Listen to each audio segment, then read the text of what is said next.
আপনি রাতে 2 রাকাত নামাজ পড়ে একটা দোয়া পড়ে আল্লাহর কাছে চাইবেন, আল্লাহ আমার জীবন সঙ্গিনী বাছাই করতে চাই, একসাথে আমরা দুনিয়াতেও সংসার করব, তোমার জান্নাতেও একসাথে ঢুকতে চাই, এরকম লাইফ মেট, লাইফ পার্টনার এই মেয়েটা আমার জন্য হবে কিনা, বা মেয়ে দোয়া করবে এই ছেলেটা আল্লাহ আমার জন্য হবে কিনা আমি জানি না, তুমি তোমার পক্ষ থেকে এমন ইঙ্গিত দাও বা আমার হৃদয়ে এমন একটা দিক নির্দেশনা দাও যাতে আমি সঠিক সিদ্ধান্তে চলে আসতে পারি।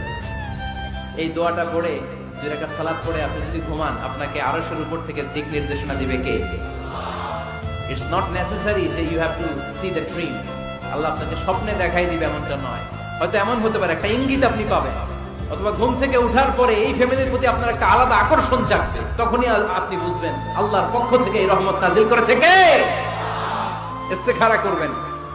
সহিহ বুখারীর হাদিস, কানা রাসূলুল্লাহ সাল্লাল্লাহু আলাইহি ওয়াসাল্লাম ইউআল্লিমুনা আল-ইস্তিখারা ফিল উমুরি কুল্লিহা কামা ইউআল্লিমুনা সূরাতা মিনাল কুরআন। বিশ্বনবী আমাদেরকে যেভাবে কোরআনের সূরা শিখাতো ওইভাবে